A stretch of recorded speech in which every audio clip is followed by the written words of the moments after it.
Alrighty.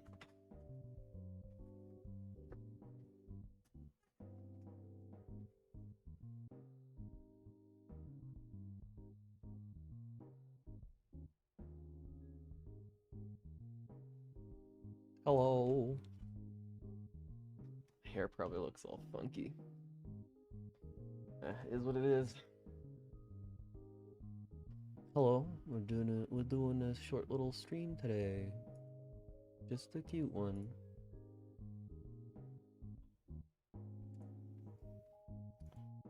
Hit the publish on this tweet and that message.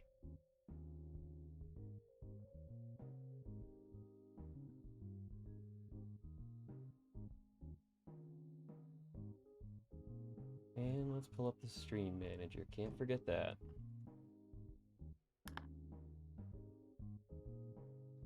Tell you what, can I get rid of pre-roll ads? Just play a quick 1-minute ad. Sweet.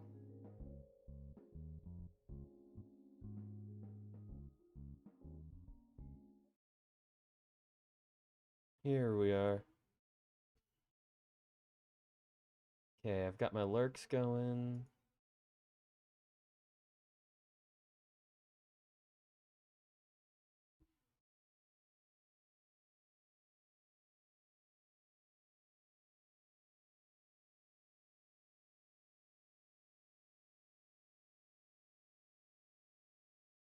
Okie doke. Everything looks pretty good. Let's go ahead and get started. Let me just make sure actually my audio is good.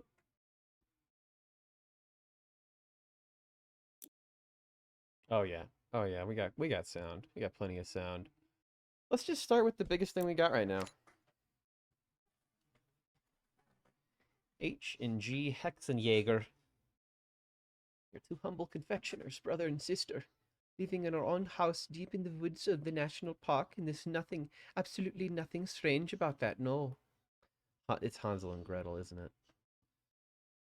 We are the creators of the finest gingerbread ever to grace the country, but we need constant reinvention, and our dream forest home has become a grubby grotto, affecting our ability to dream. I don't know what accent this is becoming now. Affecting our ability to dream up wonderful new recipes. You come and restore our cottage, and with it, our creative flow. Thank you. Thank you, Pandacastic, for the first time chat. It was just a a really terrible German accent. But danke. Danke. Thank you for joining and for complimenting my accent. I went to college for acting, but you could hardly tell. I know it's natural for people to be suspicious, but we really are who we say we are. Joined at just the right time. Yeah, my night's going all right. I was just cleaning up the place, kind of dealing with some trash buildup, and got that all cleaned up. Had a nice dinner. My brother has some company over tonight, and just chilling a little bit with them, but doing my own thing for the last bit. I'm actually heading out to Puerto Rico here, basically tomorrow morning. Not tomorrow morning. The morning after tomorrow. I'm leaving at like 10 p.m. and I'm gonna be leaving at like way early in the morning on Monday. But yeah, Puerto Rico. It's kind of crazy, huh? You're still up? Are you packed? I'm mostly packed. There's a couple of things that I need to get still finished up, but I got all day tomorrow to finish packing. I'm gonna grab some more sunscreen and stuff. I'm excited. I've never been to a warm beach before. I haven't been streaming a whole lot recently because I've been busy, and I wanted to get a couple of streams in before I flew out to Puerto Rico, and I looked at the time tonight, and I was like, I'm gonna miss another day if I don't do it now, so I just hopped right on. No warm beach. Oh, I'm from Colorado. There ain't no beach in sight. I visited Washington and the Pacific Ocean, but that's full of seaweed and it's cold water. I've never been to like a warm water beach.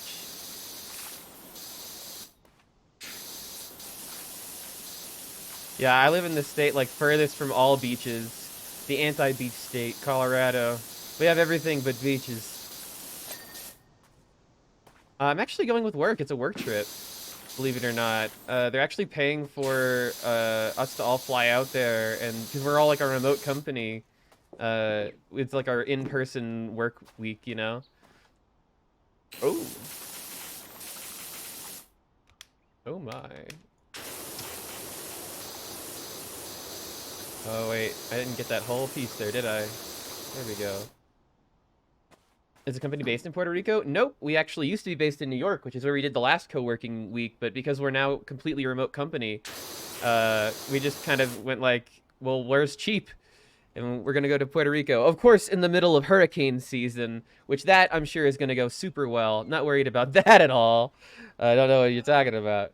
Uh, do you do you need something? What's up? I was hearing you talk about hurricane season. Yeah, I heard that. But I would just let you know that dinner will be ready in about 10 to 15 minutes. Okay, I'm full, man. I don't need anything. Thanks, though. Are you sure you don't need anything? I'm really full. I had a good dinner, okay. man. No worries. I'll leave you be then. Later, man. Later. That's my brother. He's had a bit to drink tonight. Puerto Rico's out of the way from the continental states. It is a little bit, but actually it is a U.S. territory, and the flights were pretty cheap from what I understand. At least cheap enough for us to be able to afford it. Where there's concern, your hunger diet needs... Yeah, he is. He just made some, like, stroganoff stuff, but I already had food earlier. I wanted to eat before I started stream. Yeah, he's a good brother.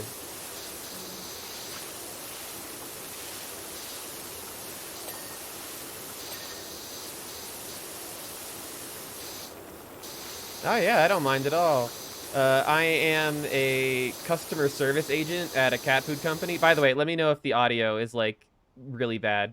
If it needs to be lowered at all, I can. But I work for a cat food company. I'm a customer service agent. I take calls and texts and emails and stuff.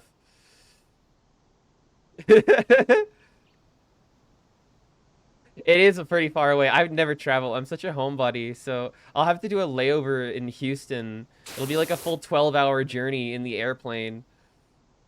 But yeah, I actually called somebody earlier today who is like a Fortune 500 Silicon Valley type, like CEO of like a really big energy like business. He even worked for like the U.S. Department of like the Treasury and the Finances or whatever.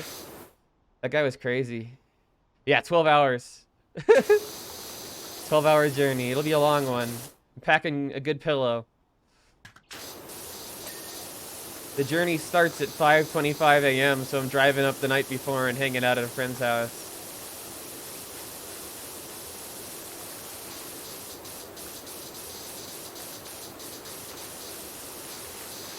Apparently, there's already, like, hurricanes that they're talking about that might, like, hit Puerto Rico around the time that we're gonna be there. I got like a advisory warning from the airline that I'm flying with.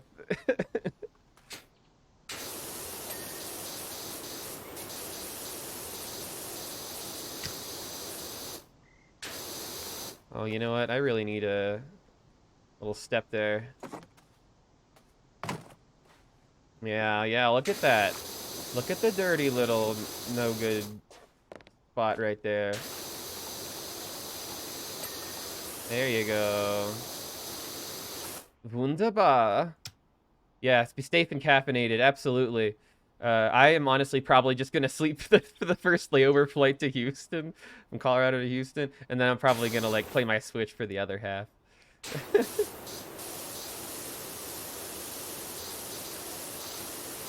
But I might do like a Puerto Rico stream while I'm in Puerto Rico, just on my phone, because I think that'd be fun. Maybe from like the hotel room after I'm done working, because it's a work vacation. I'm still having to work like my regular 10 to 6.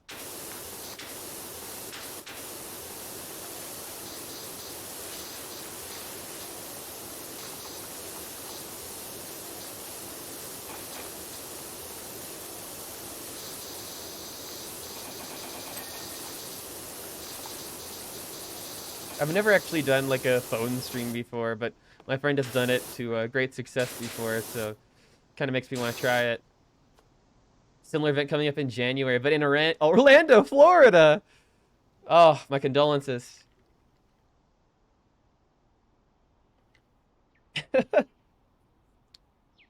That's rough.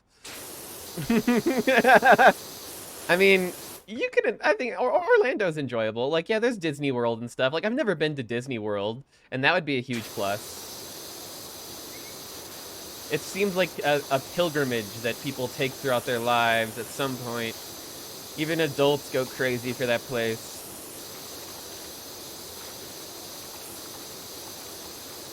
I've only ever been to like most of the local parks. My favorite theme park actually is in Colorado. It's called Waterworld. That place rules. It's just nothing but like water-based attractions. It's one of the world's largest water parks. It has some of the world's largest like outdoor wave pools. Oh yeah, I'm going late tonight, Jake. What is up? You've been to Waterworld, I'm sure. You can attest to how great Waterworld is. It's like Puerto Rico in Colorado, except not at all. You've never been? How have you never been to Waterworld? That's like the thing in Colorado. Oh my god, we gotta take you to Waterworld. Waterworld's my favorite freaking theme park ever. Cause you're a local, no excuse. They sell tickets at the fucking, maybe not the Walmart, the King Soopers they do. What about Waterworld makes it the best? There are just like, there's water roller coasters, there's a million different pools, a lazy river, the boomerang, they have like the H2O house, which is a fun house made with water that is also right next to like this competing like water gun thing that people compete to like dunk water on each other and can spray each other with water. Like there's wave machines, there's like surfing machines. It's got like a million different courses that are like inner tube courses where you get in an inner tube and you go down a thing. Like they have one that's Journey to the Center of the Earth, another that's the Mummy. They have like another that's like all in the dark except for like strobe lights and shit, and that one's called the Storm. It is literally one of the coolest water parks ever, and it is so large with so many rides. I absolutely love that place. You can rent your own inner tube and just bring it to any one of the pools in the entire place, or skip the line from having to get inner tubes from other people. It's awesome, man. I love Waterworld.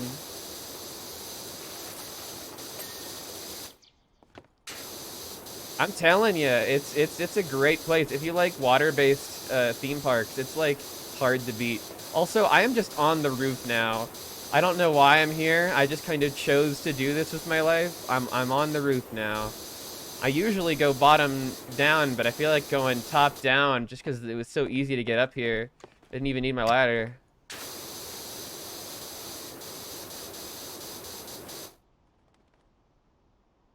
You usually at bottom?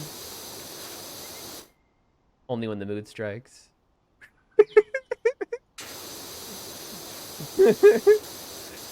There was one time I was really traumatized at Waterworld because I was in like the big wave pool when the big waves start. It takes a while for them to charge up and then they whoosh whoosh out. And it hit me so hard and I wasn't prepared. I was like maybe 6 years old and it just flew on the top of my head and then skidded on I just remember skidding on the top of my head and on my back. So I had like really bad rash on my head and on my back. I'm just getting carried along by the water. Those wave pools are scary. They'll fucking carry you. They don't care who you are. Yeah, when it gets really crowded, it's a little scary because if you're like drowning really deep into the wave pool, it can be really hard for the lifeguard to see you. They're trained to identify people, but it's a lot. There's a lot of people. There's like I don't remember what horror movie it was, but there was like a kid that drowned in like a public pool where like a bunch of other people are around, and apparently that's not too uncommon. Oh, we moved. Anyway, we moved here just after a week from the bank robbery, but people move house all the time. Wait, Henry Hexenjäger? This is the Hansel and Gretel, right? At least that's the sort of feeling I've got. Oh, you're not a germaphobe, but you started wondering. We have raging waters parked nearby. There's some scary kids and poop issues. I don't doubt that at all. I don't doubt that at all. Ever since COVID hit, I've been so much more of a germaphobe. I think about that a lot more than I used to. When I was a kid, I was just like, fuck it, get me in the pee pool. I want to party in the pee pool. Metal. Oh, I already have the metal cleaner.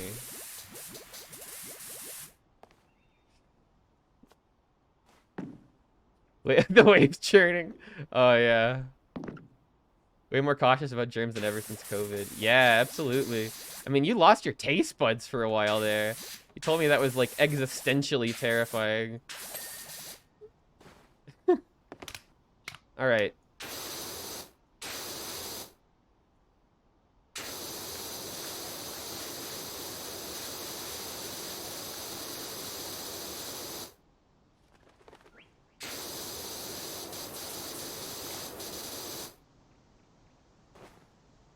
This roof is so freaking hard to stand on. Like, if this was in co-op, I'd probably be looking so goofy right now.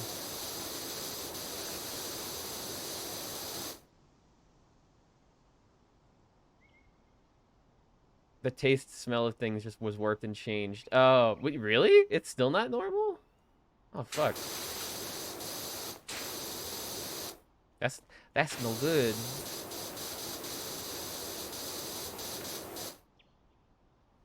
It's even worse than losing it when fresh rain and the smell of home isn't the same anymore. Fuck.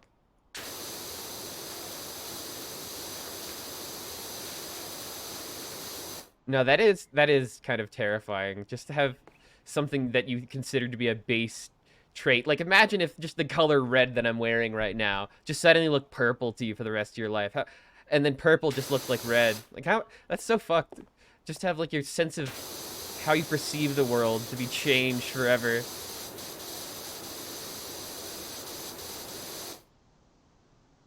Chocolate chip cookies tasted better for a few days. Most food taste. Oh, okay.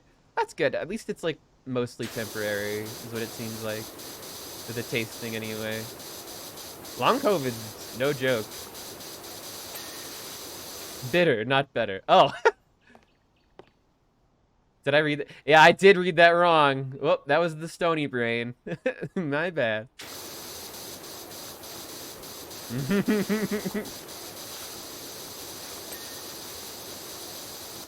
Food did get better. You think soy sauce is absurdly delicious now? It was only pretty good before. That's interesting. I remember as a kid, I used to think that teriyaki tasted way better than soy sauce, and then at some point that flipped. And then it was like, wait, this teriyaki sauce is nowhere near as good as this soy sauce. Yeah, if you pour soy sauce over your body, then you can avoid clicking on that link. Don't click on that link. Oh my god. Oh my god. Oh my god. That is... Whoa, dude. You better click it fast, because I am going to get rid of that. It's got, like red antenna and, like, a red tail and, like, a purple body with yellow stripes. Or the other way around, maybe, even. That is definitely not allowed on Twitch. That is a nude. That is a nude. It's a nude. It's a nude. It's not allowed. It's gone. Thank you for joining, the Fubar. Yeah, it's nude. I mean, I'm sure Grand Fubar would be happy to explain. Yeah. Nudie Brank. But nudes are not allowed on this channel, nor are they allowed on Twitch in general, so I have to ban them. It's just the rules.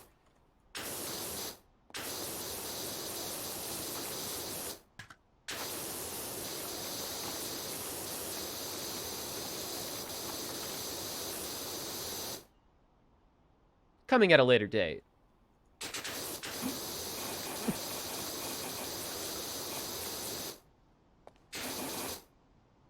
Still in the works, you see, my OnlyFans.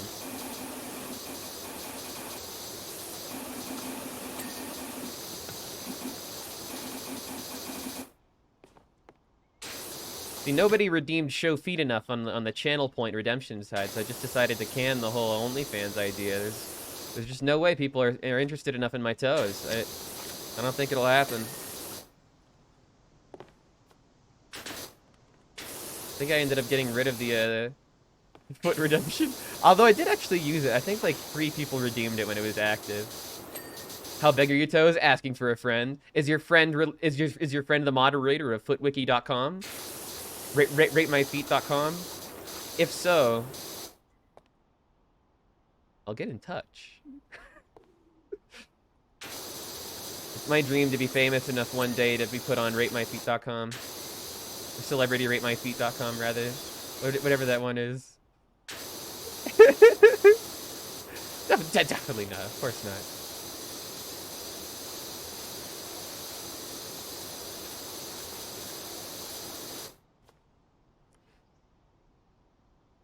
Oh, no, you're right. You're right, Fubar. You're right. You're so right. Yeah, please, if you have an OnlyFans, I mean, you can link it, but I'll be sure to ban it afterwards. Hobbit feet, elf feet. That's the thing is that like I've never had it explained to me. What's the best foot? Is it different for the person? Do some people prefer hobbit feet? Some people prefer dainty little doll feet? So do some people go ooga wooga at my big toe? Or do they prefer it when it's a smaller big toe? What's the point?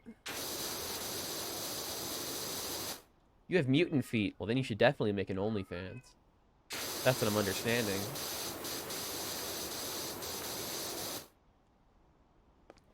What's the best boyfriend? Same vein. Yeah, that's true. Very, very true. Aw. The kitty wants to say hi.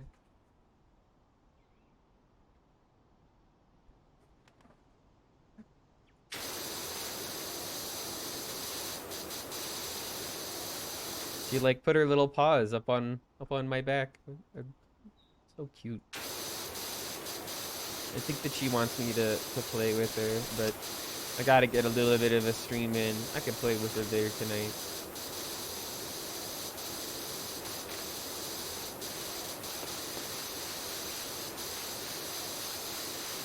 Play with the pussy tat. Suffering succotash. That was my hyperfixation when I was young. Tweety Bird and Sylvester the cat. There was this one bird that was like, or one movie that was like Tweety Bird flies around the world in 80 days or something like that. That was like a Jules Verne sort of take on the Looney Tunes with the main character being Tweety Bird. I hyperfixated on it as a kid so much. I loved that movie. I was like, I asked to rent it all the time. How do you earn money now? Oh, I assume the OnlyFans. It's really grown in popularity, right?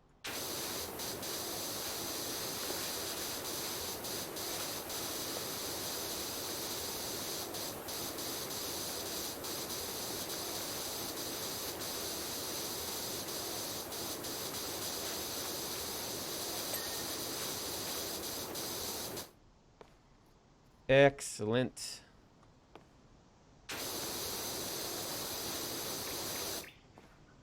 You build furniture, computers, phones, and pick locks. Oh. Why do I feel like this is the first time I'm learning this? That's cool, though. I build computers a little, too. And I have built furniture for my various set duties on, like theatrical productions. Never anything that, like, is meant to be used by a human long-term, though. IKEA furniture counts too. Okay, then I've done some home furniture. Pick locks makes too much sense though. That just makes sense to me. that tracks.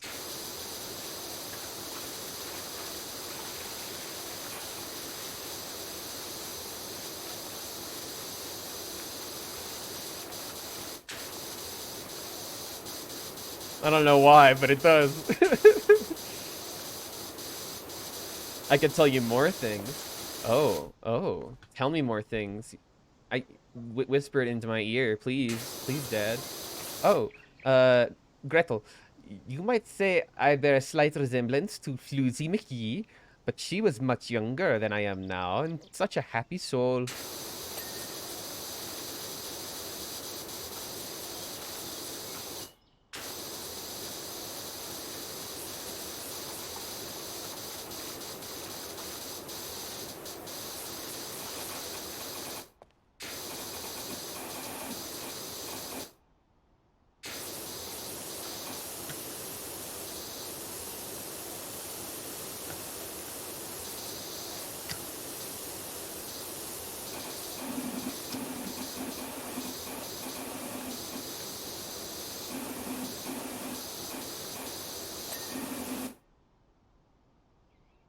You offer nuclear information for modest prices. Where'd you get your source, Mar-a-Lago?